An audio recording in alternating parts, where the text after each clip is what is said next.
Today, we're going to tackle a problem that looks super simple on the surface, but, well, it hides a really elegant solution. It's all about a robot, a list of directions, and one very, very important question. So, imagine this. A robot starts at its home base. It gets a string of commands. Go up, go left, go down, go right. After it follows all of these instructions to the letter, we just need to figure out one thing. Did it end up right back where it started? Okay, so before we can start following our little robot, we need to know the rules of its world. Let's lay out the mission parameters nice and clear. Here's the official setup. Our robot begins at the origin, position 0, 0, on a basic 2D grid. Its whole journey is laid out in a sequence of moves, and our only job, is to figure out if its final coordinates are, once again, 0, 0. Now, the commands are about as straightforward as they get. U for up, D for down, L for left, and R for right. What's really important here is that every single move covers the exact same distance. And get this, it doesn't matter which way the robot is facing. An R command always means move one step to the right, period. All right, we've got the rules down, so let's actually trace our robot's path. We're going to follow its journey step by step just to see how this all works in action.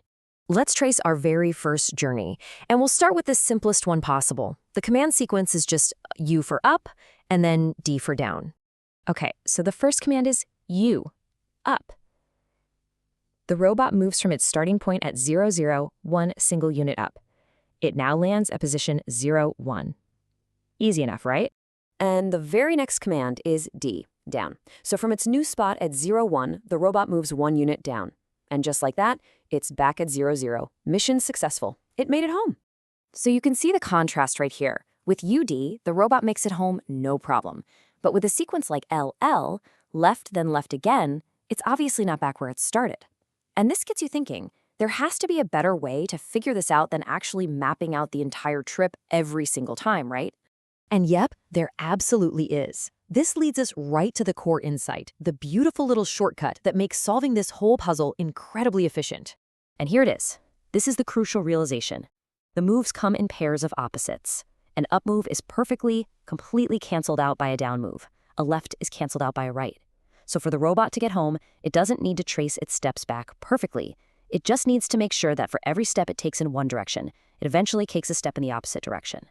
We can actually think about this with numbers. Let's say a move up changes some kind of vertical score by +1.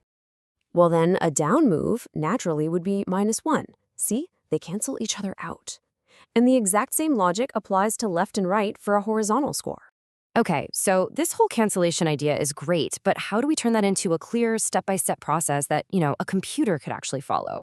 The plan is actually beautifully simple. We don't need to track every single coordinate. No way. We just need 2 counters. One for the horizontal movement, we'll call it X, and one for the vertical, we'll call that Y. We start them both at 0. Then, for every single move in the sequence, we just tweak the right counter. R, that's X plus 1. L, X minus 1. U is Y plus 1, and D is Y minus 1. That's it. So after we've gone through every single move, we just have one final super simple check. Are both of our counters, X and Y, back at 0? If the horizontal score is 0 and the vertical score is 0, it means every single up was canceled by a down and every left was canceled by a right. The robot has to be back at the origin. So what's the bigger picture here? I mean, why are we talking about this little robot? Well, this problem is actually a fantastic lesson in computational thinking and just problem solving in general.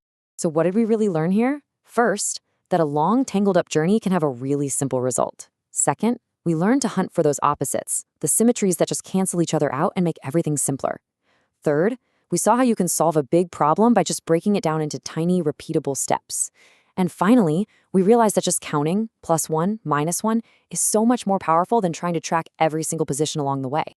And, this simple logic, just canceling out moves to see if you end up back where you started, it applies to so much more than just robots.